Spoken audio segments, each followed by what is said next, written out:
It's 1 p.m. and you're listening to your host, Helena Fletcher, on E! Network. Today's headlines are: Brother of EastEnders star jailed for life. Student seriously injured at dangerous crossing. Final Twilight film hits London. X Factor or bust.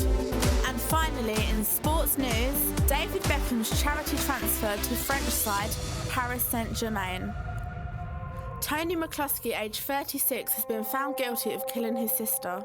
He claimed to have lost control after a tirade of abuse.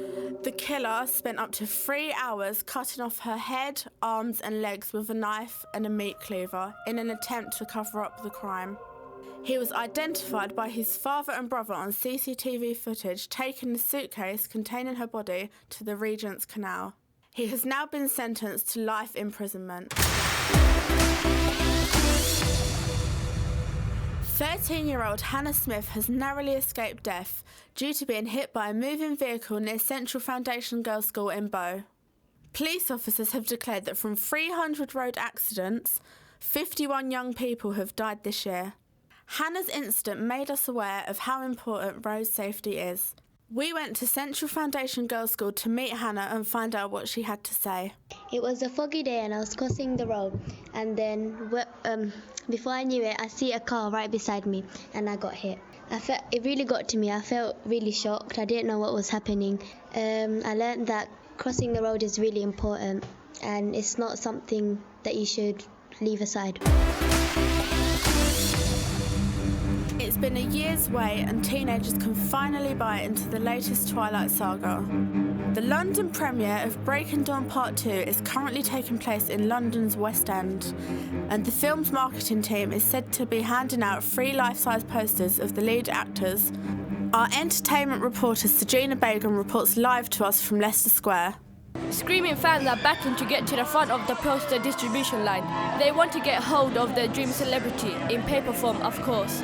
I am guessing that there are about 1,000 teen fans here screaming at the top of their voices. I wouldn't be surprised if many have been lured by the dreaming Robert Pattinson, while others are sure to be awaiting the off-shirt scene with Taylor Lautner. So there you have it. I am not going to deny that I have caught teen fever. I am burning to grab my poster too. Whose will I get? Catch our newscast tomorrow at the same time and I'll reveal all. This is Sajina Begum reporting from Leicester Square for E! Network. TV smash hit The X Factor seems headed for trouble. The talent show has seen a significant decline in viewership over the past few years. In its 8-year history, the show has produced some of Britain's most successful 21st century singers. This includes the likes of Leona Lewis and One Direction. However, the past 2 years have seen a massive slump in viewing figures. On the phone, I have music industry specialist Callum McIntosh. Hi, Helena. So what are your feelings about X Factor?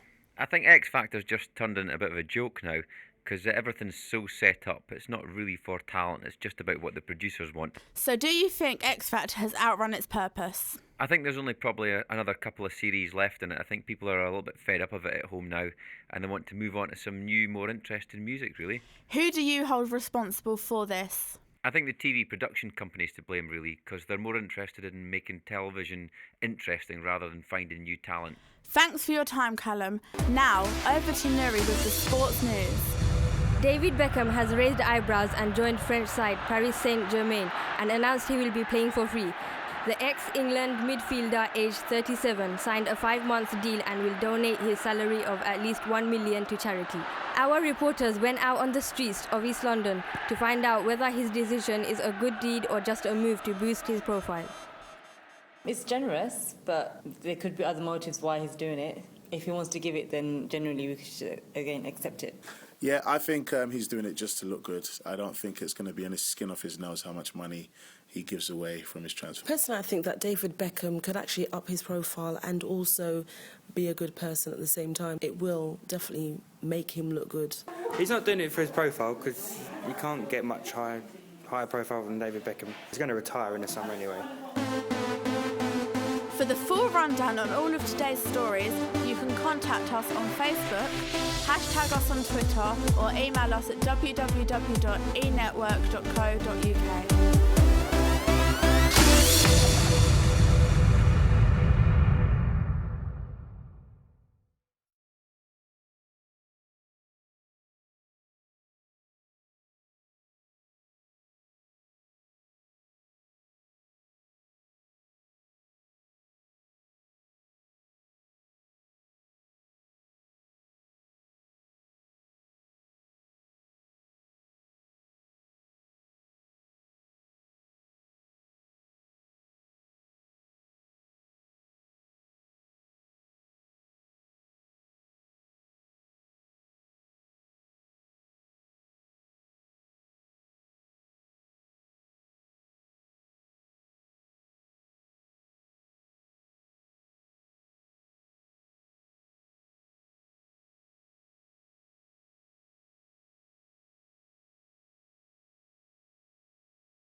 Since I have started this course, I have established many skills over the past few months.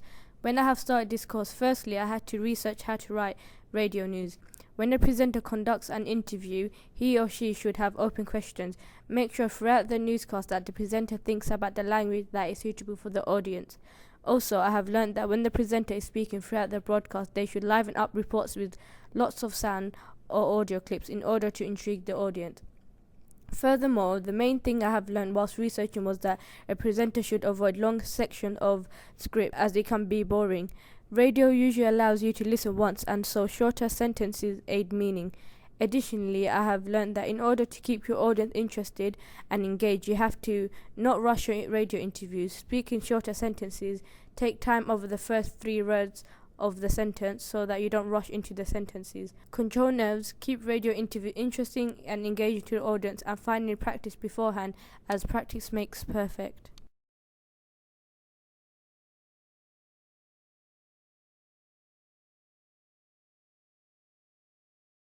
After learning the basic of how to write a newscast, I have learnt many ways to present the stories and how to collect information. During the process, I have learned that it is crucial to have a plan of what you do at every stage, as it helps you to be organised and gives a clear understanding of what to do next. In the process, I have learned that during the stages of making a newscast, we have discussed many ideas such as who our target audience were going to be, what time our station should be aired, what topics we wanted to discuss in the station, and many more. Furthermore, in the process, we conducted audience research, and some of this information was collected by using a wide range of tools such as surveys, Facebook, and Twitter.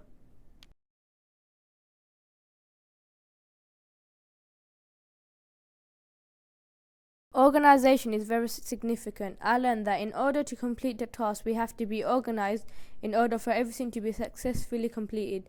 During the process, organisation played a key role as it helped to balance everything without it being too much to handle. I learned that when recording in the studio, we have to organise a time and a date for the group members to attend without it clashing with their busy schedules. Also, we have to organise several meetings for us to work on our production and discuss any ideas. Lastly, I learned that without organisation, we wouldn't have been able to complete the production on time. We wouldn't have been able to meet up and come up with the ideas to help develop our production. Organisation is the key to completing everything on time without any stress.